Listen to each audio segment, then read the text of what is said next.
ነበረ ሐሳብ ተቀብለው ማቀበል የሚችሉ አብላልተው አስበው መልስ ሲሰጡ ለህዝቡ ወርዶ ለህዝቡ መጥቀም የሚችል ነገር እንዲሁ ከዚህ ከስድቡም ከክሪቲሲዝሙም ያለፈ ነገር ውስጥ ካልገባን እንዴት ብለን ነው ሀገሪቱ የምትቆመው? እንዴት ብሎ ነው ህዝብ ሊተርፍ የሚችለው? ምን ማለት ነው? አይገባኝም። ሰው እንዲያውም እየሰደብናቸው በሄድን ቁጥር ውስጥ ነው የምናስገባቸው። እና ግን የበሰሉ ሰዎች ሊመሩን የሚችሉ ሰዎች ለምንድን ነው የማይቀመጡት? ለምን ሴሌክቲቭ አልተሆነም? በሳል ሰዎች ለምን ጠፉብን? ለምን ፈርተው በየጓዳውን ያሉት?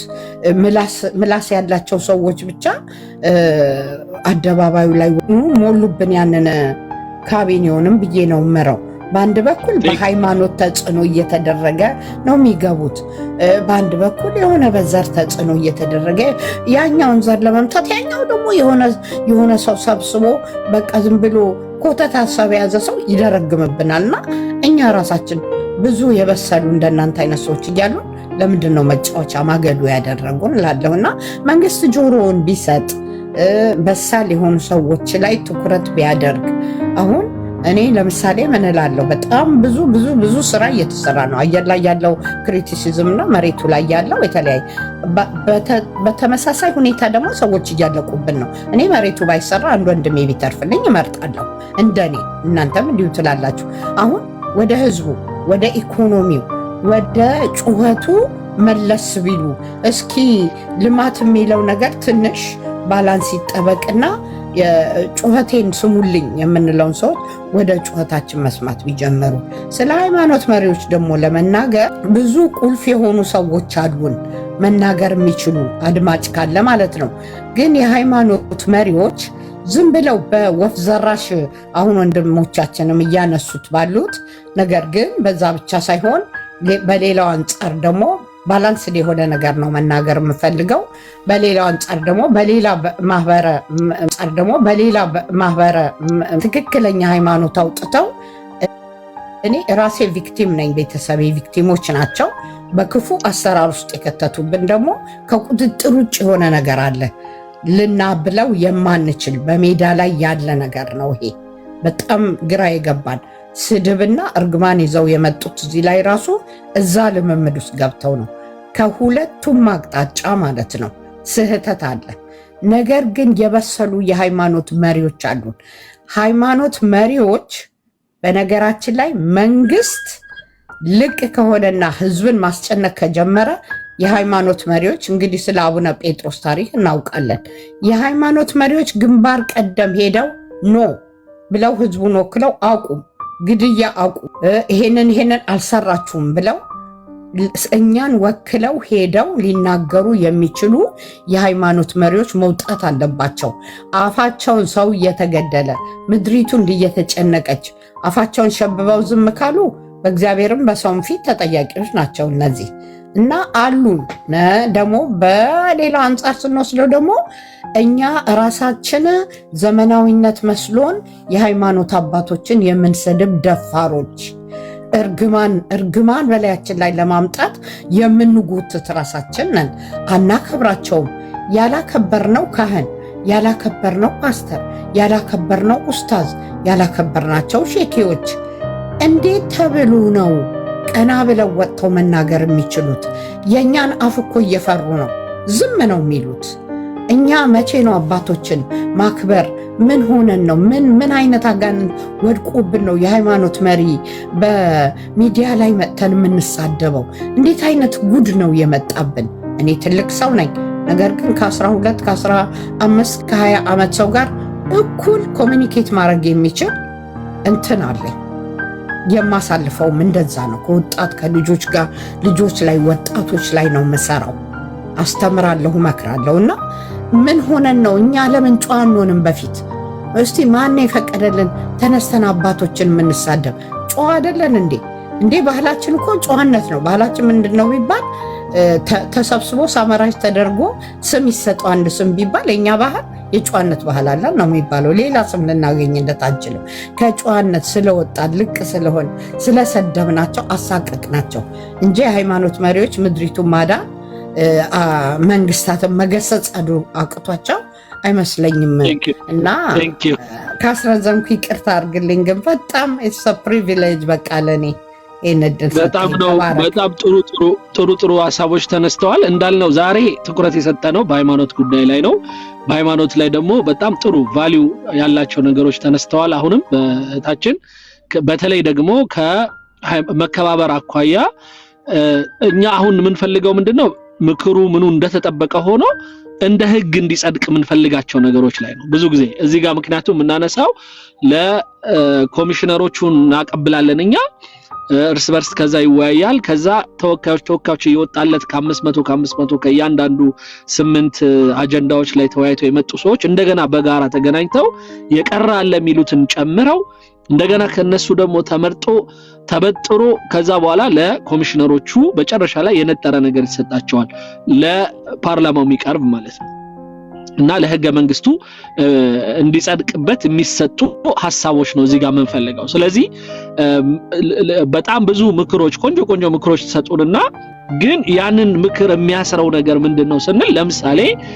በሃይማኖት አባቶች ላይ ልክ ያልሆነ ንግግር የሚናገር ሰው መንግስት እርምጃ እንዲወስድበት መደረግ አለበት የሚል ከሆነ ህግ ነው በህግ መጥቶ ያንን ከዛ በኋላ ምን ይደረግ ዋናው ነገር ምንስማማው በቃ እንደዚህ አይነት ሰዎች መቀጣት አለባቸው መገሰጽ አለባቸው ብለን ካመንን የመገሰጫው የመግጫውስ አካሄድ እንዴት ይሁን የሚለው ላይ ደግሞ ያው ፓርላማው ይወያያል ያጸድቀዋል ከዛ በኋላ ህግ ሆኖ ይወጣል ስለዚህ ማንንም ሰው አፉን አይከፍትም እዚህ ጋር ማለት ነው እንደዚህ ያለ ነው አገርን ማስተካከል የምንችለው ከዛ አኳያ ነው ስለዚህ በዛ ሌቭል ብትመጡልኝ ደስ ይለኛል የእህታችንን ሐሳብ ሙሉ በሙሉ በጣም ቆንጆ ነው በጣም ቴንኪው እህታችን አመሰግንሻለሁ ፈቱሁል ሐበሻ ዲጂታል ትምህርት የሚል ወንድም አለ ያለኝ ሰዓት በጣም ትንሽ ስለሆነ ሁሉም እንዲደርሰው ከዚህ በኋላ ሌላ አዲስ ሰው ስለማላስገባ ሁለት ደቂቃ ብቻ ተናገሩ ምክንያቱም ሰዓት ነው የሚጀምረው በእኛ በኢትዮጵያ አቆጣጠር እኔ መግባት አለብኝ ወደ አዳራሽ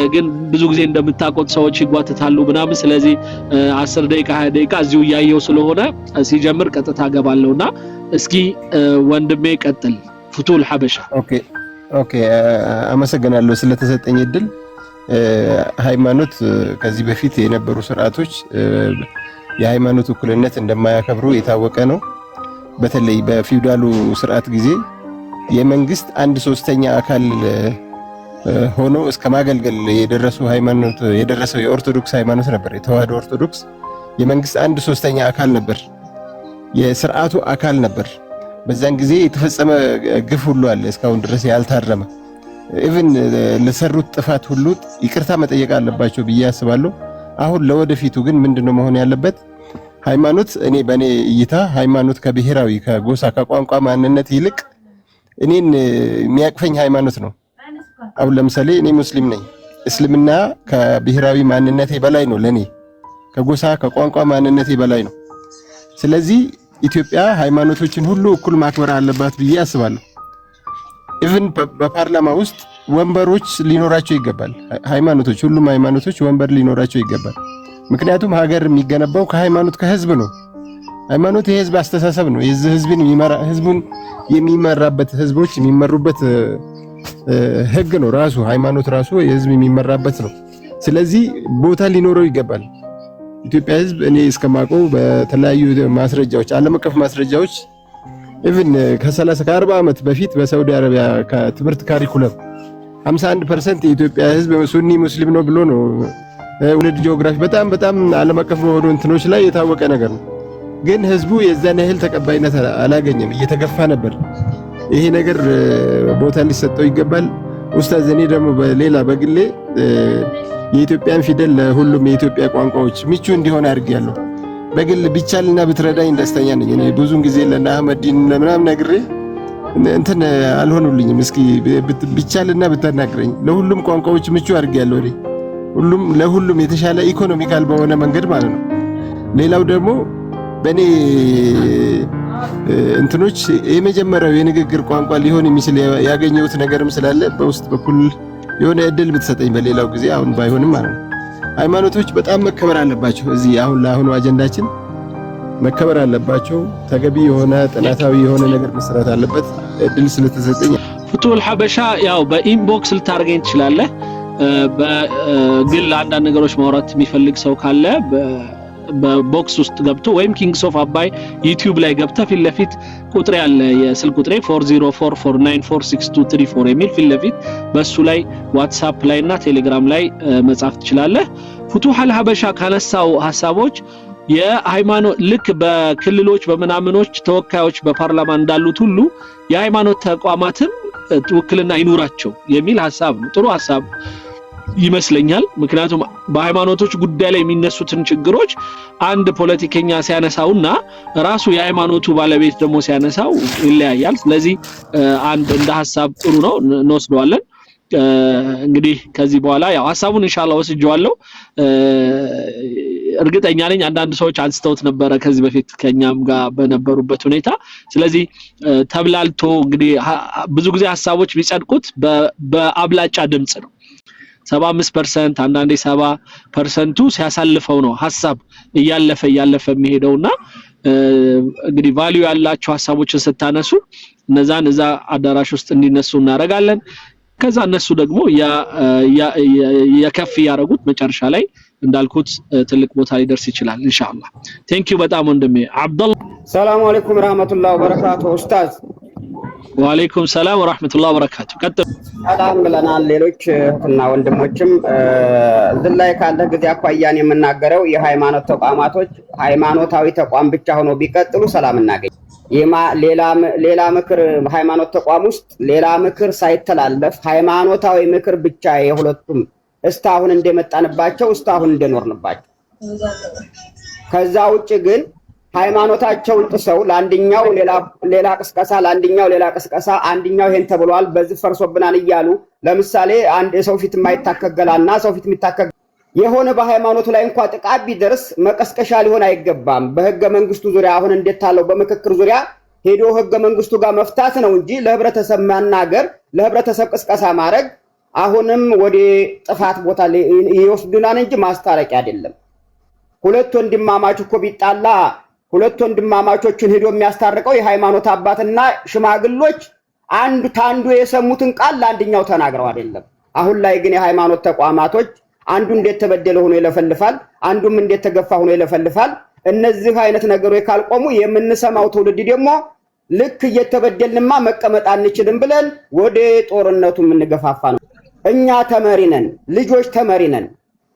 ተመሪዎች ደግሞ መጥፎን ነገር ሁሉ አይደለም መቀስቀሻ መሆን ያለበት። ችግራቸውን እየፈቱ በጠረጴዛ ዙሪያ ሄደው መፍታት አለባቸው። ሃይማኖቱ ውስጥ ግን የሃይማኖቱን ተቋም ብቻ መምከር አለባቸው። ስለ ሃይማኖቱ ብቻ ማስተማር አለባቸው። ከዛ ውጭ መንግስትም እጁን ጣልቃ አስገብቶ ሁለቱም ሃይማኖት ውስጥ ሌላም ሃይማኖት ውስጥ ካለ ሌላ ቅስቀሳዎችና መጥፎ ነገሮች ሲተላለፉ ካየ እርምጃ ቢወስድልን። ቴንኪው እናመሰግናለን ወንድሜ አብደላህ። ጊዜ አልቋል። በጣም ሁለት ደቂቃ ብቻ ነው ያልኳችሁ። አሊ ናስር ቀጥል ወንድም አለም። ጤና ይስጥልኝ። እንደምን አለ ኡስታዝ? ሰላም ወንድም አለም እንዴት ነህ? አጭር ነው የኔ ሐሳብ። ስላገኘው በጣም ደስ ይለኛል። የአገሬ ባለውለታ ስለሆንክ ትልቅ አክብሮት ላንተ አለኝ።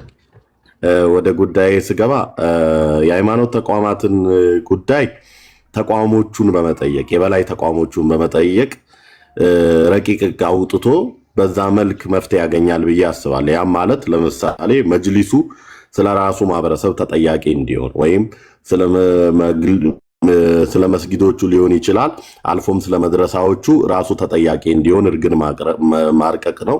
ካውንስሉ ስለ ቤተ እምነቱ ተጠያቂ እንዲሆን በተጠያቂ የሚሆንበት መንገድ የገንዘብ ሊሆን ይችላል፣ ማህበረሰብ ላይ በፈጠረው በፍርድ ቤት አቅጣጫ ሊሆን ይችላል፣ ወይም በመንግስት አካል ሊሆን ይችላል፣ በሃይማኖት ተቋማት ህብረት ሊሆን ይችላል። ተጠያቂ እንዲሆን ማድረግ የኦርቶዶክሱም እንደዛው በሲኖዶሱ አማካኝነት ተጠያቂ እንዲሆን ማድረግ የመጀመሪያው መፍትሄ ነው ብዬ አስባለሁ። ምክንያቱም ተቋማቱ ስለራሳቸው ተጠያቂ መሆን ሲጀምሩ የውስጥ አሰራራቸውንና ታች ያሉትን የራሳቸውን ቼን ያስተካክላሉ ብዬ ስለማመን ነው። የኛ አይደለም ብለው የሚያስቡትን ተቋማት ወይም ከአቅማቸው በላይ የሚወጡትን ፍቃድ መመሰረዝ የፌደራል ፖሊስ እንዲጠይቃቸው ማድረግ የእምነት ተቋማት ውስጥ ያለን ችግር በዚህ አይነት መልክ መፍታት ይቻላል። ሰፊ ዝርዝሮች ስላሉት እዛ ውስጥ አልገባም። በዋናነት ግን አንተ ጋር እንድገባ ያደረገኝና አደራ ልሰጥ የምፈልገው አንድ ታላቅ ነገር አለ። ያም ደግሞ ምንድነው? አገራችን ላይ ኢፋዊም ባልወጣ መልኩ የጥንቆላና የብላክ ማጂክ አሰራሮች በተለያየ የእምነት ተቋማት ውስጥ ራሳቸውን በመሸግ እንዲሁም ደግሞ ኢፋዊ በመውጣት አንዳንድ ቦታ ላይ ደግሞ የጥበብ አሰራር በማስመሰልና የተለያየ ስልት ተጠቅሞ ኢፋዊ የሆኑ መንገዶች አሉ። እነዚህ አገራችንን በምን አኳያ ይጎዳሉ ካል የማህበረሰብ ቀውስ ይፈጥራል፣ የኢኮኖሚ ቀውስ ይፈጥራል፣ የማህበረሰብ እሳቤን ይጎዳል። ሰዎች የተለያየ እሳቤ እንዲያድርባቸው ያደርጋል። ለምሳሌ በትምህርት ከሆነ በትምህርት በአቋራጭ አይምሯቸውን ክፍት ማድረግ እንደሚችሉ በማሰብ ያደርጋሉ። በኢኮኖሚ ሲሆን በአቋራጭ እንደሚከብሩ ያስባሉ። በነፃ ትግል ሲሆን ጫካ ለመግባት ሲሆን በአቋራጭ ወደ ስልጣን እንደሚመጡ ያስባሉ። ከዚህ የተነሳ የሚሰሩት ድርጊት ማህበረሰባዊ ቀውስ ይፈጥራል። ለምሳሌ ሳውዲን ብንወስድ፣ ዱባይን ብንወስድ፣ አንዳንድ አፍሪካ ሀገሮችን ብንወስድ በህግ ደንግገው በህግ ተጠያቂ ያደርጋሉ። በይፋ በዚህ አቅጣጫ መንቀሳቀስ በህግ ተጠያቂነት እንዳለው ልክ ነህ። ባህላዊ ጥንቆላ ነው አስማት ምናምን የሰሩ ሰዎች ይቀጣሉ። ሳውዲ ላይ አይቻለው፣ ሌላም ቦታ በጣም ትልቅ እና ጥሩ ዱባይ ላይም በህግ የተደነገገ ነው። በህግ ከፍተኛ ተጠያቂነት ያስነሳል። አገራችን ላይም እንደዚህ እንዲሆን አደራ ጭምር ልሰጥ እፈልጋለሁ። ዝርዝር መረጃዎችን ካስፈለገ አያይዤ ያቀርብልሃለሁ። አመሰግናለሁ። በጣም አመሰግናለሁ። ኢንቦክስ ልታደርገኝ ትችላለህ። በጣም ሁለት መሰረታዊ ነገሮች፣ በጣም ቆንጆ ነገሮች ነው ያነሳኸው። መጅሊሱና ሲኖዶሱ ተጠያቂ እንደሚሆኑ እርግጠኛ ሲሆኑ ከታች ያለውን አደረጃጀታቸውን አስተካክለው በስራቸው ያሉትን ያሳውቃሉ። በስራቸው ደግሞ የሌሉትንና አፈንግጠው እንደፈለጉ አጉራ ዘለል እንሆናለን ያሉትን ደግሞ ለመንግስት አስረክበው እንደፈለጉ ለመንግስት መዋቅራቸው ነፃ ያወጣሉ። በቃ በጣም አሪፍ፣ በጣም ትልቅ የሆነ ቆንጆ። አንድ ሐሳብ ብጨምርልህ የትምህርት ስርዓታቸው ውስጥ ፖለቲካ ይዘት ያለው ካለ ተጠያቂነት እንዲኖረው ማስፈን በኦርቶዶክስ ሊሆን ይችላል፣ በሲኖዶሱ ሲገኝ፣ በፕሮቴስታንቱ በካውንስሉ በኩል ሊሆን ይችላል፣ በእስልምናውም እንደዛው በመጅሊስ በኩል የትምህርት ስርዓታቸው ውስጥ ፖለቲካዊ ይዘት እንዳይኖረው በህግ እንዲደነገግ ጥያቄ እንድታቀርብልኝ እፈልጋለሁ። አመሰግናለሁ። በጣም ጥሩ፣ በጣም ጥሩ። ሌላው ቀርቶ በጣም የሚገርም እንኳን እንደዚህ በይፋ ጥንቆላ ምናምን አስማት ውስጥ የተሰማሩ ይቅርና ሌላው ቀርቶ ሃይማኖታዊ የሆነ ስም ሰጥተው እንደ ሩቅያ ምናምን ብለው የቁርአን እየቀራን እናድናለን ወይም በመንፈስ ወይም በውሃ በመሳሰሉት እናድናለን ከሚሉት ውስጥ ራሱ ብዙ አጭበርባሪዎች አሉ። በጣም ብዙ ዘይት ላይ ውሃ እየቀላቀሉ ወይም የኦሊቭ ኦይልን ሌላ ነገር ጨምረው አጠጥተው የሰው ሆድ የሚያሳምሙ አሉ። ዘምዘም ውሃ ነው ብለው ሌላ ነገር የሚሸጡ አሉ። እንደገና ደግሞ ሴቶችን አቢዩዝ የሚያደርጉ አሉ። በእንትን ሰበብ የሚጎነትሏት የሚደበድቡ ምናምን አሉ በሃይማኖት ስም። ስለዚህ እንደነዚህ አይነቶች በሙሉ መጅሊሱ ነው ኮንትሮል ሊያደርጋቸው የሚገባው። መጅሊሱ ከቁጥጥር ውጪ በሆነበት ጊዜ ደግሞ ወይም ሲኖዶሱ ከቁጥጥር ውጪ በሆነበት ጊዜ ደግሞ ወደ መንግስት ጉዳዩን እንዲመራው ማድረግ ነው። በጣም ቆንጆ ሀሳብ ነው። ከቁጥጥር ውጪ ሲሆን ይዤዋለሁ። ቴንኪው፣ በጣም አመሰግናለሁ። ሰዒድ መጨረሻው ተናጋሪ። ወአለይኩም ሰላም ወበረካቱ። ወአለይኩም ሰላም ወራህመቱላህ። ደህና ሀሳብ ነው። በአብዛኛው ተገልጿል። ደስ የሚል ነው። ያልተገለጹ ሀሳቦች አሉ። ሃይማኖት ተቋም ላይ ያሉ የግል ተቋም የሚባሉና ወይም ደግሞ በመጅሊስ ውስጥ የሚተዳደሩ ተቋሞች ማለት ነው። ለሁለት የሚተከፍለው የግልና የመጅሊሱ ለማለት ልሞክር። እንደዛ አድርጌ ልየውና እነዚህ ተቋማቶች ባለመኖራቸው የግል ተቋማቶች በመከልከላቸው ወይም ደግሞ በመጅሊሱ ስር ተመዝግበው የነበሩ መሳጅዶች ስለራሳችን ላውራ በቃ ሌላውን በራሱ እይታ ሊያዩ ይችላል። መስጂዶች ይዞታ መሰረት በመጅሊሱ ስር የነበሩ ወይም ደግሞ የግል ተቋማቶች ለምሳሌ የተለያዩ ሐሳቦች በሚመጡ ሰዓት የኺላፋት በተለያየ ነገር በሚፈጠሩ ሰዓት ላይ መገፋፋት እንዳይመጣ ነገ ያላሁን ያለውን መጅሊስ የሚቃወም ሌላ ሐሳብ ይዞ የሚመጣ ትውልድ ቢመጣ መገፋፋት እንዳይፈጠር ለግሉ ሴንተር ክፍተት ቢፈጠርለት የራሱን ሁሉም ነው መጅሊሱ ሁሉንም ማስተናገድ የሚችል ልክ ገብቶኛል ማለት ከመጅሊሱ ራሱ አቋም ስላለው ወይም ሐሳቡ የተለየ በሚሆንበት ጊዜ ሌሎች ሰዎች ደግሞ እኛ መጅሊስ አይስማማንም ስለዚህ የራሳችን ተቋማት ከፍተን መስራት እንችላለን ሚሉ ሊመጡ ይችላሉ እነሱን የሚስተናገዱበት አግባብ ቢኖር እንደኔ ግን መሆን ያለበት መጅሊሱ አካታች እንዲሆን ስራ መሰራት ነው ያለበት ሁሉ ይሄ ነው ልክ እንደ ሀገር ማለት ነው ከዛ አካታች ሆኖ ግን ከተገነባ በኋላ አካታች ሆኖ እኔም አንተም የመረጥነው ሰው ከተቀመጠ በኋላ ግን ለዛ ለመረጥነው መጅሊስ ግን ታዛዥ መሆን ግዴታ ይሆንብናል የኛ ኃላፊነት ማለት ነው ከዛ በኋላ እኛን እሱን ትእዛዙን ጥሰን ግን የምንወጣበት ሁኔታና ያ ደግሞ በሀገር ሰላምና ደህንነት ላይ ችግር የሚፈጥርበት ሁኔታ በሚፈጠርበት ወቅት ያኔ አሁን ብዙ ጊዜ የምንነጋገረው ምን መሰለ ብዙ ጊዜ እኛን የሚያጣሉን እኮ የፈትዋይ ምናምን ይሄ የግል ጉዳዮች እንጂ በሀገር በሰላም በመናምን ጉዳዮች ላይ እኮ አብዛኛው አቋሙ አንድ አይነት ነው ስለዚህ ያኛው እዛ ላይ ነው አሁን ትኩረታችን እንደ ሀገር ምክክር እዚህ ጋር ሲባል ትኩረቱ ዋናው ሰላምና ደህንነትን በመገንባት ጉዳይ ነው አንደኛ ራሱ ውስጥ ለውስጥ ሁለተኛ ደግሞ ከሌሎች ወንድሞችና የወገኖቻችን ጋር ባለን ግንኙነት ነው ስለዚህ እሱን በተመለከተ ሞር ይሄኛው ግን ለብቻው ከተቋማቱ ጋር የሚወራ ነው ግን ተቋማቱ ደግሞ አካታች ሊሆኑ ይገባል ሚለው ላይ በጣም ልታሰምርበት ይገባል መርሐባ እንደምሳሌ አድርጌ ሊያዝና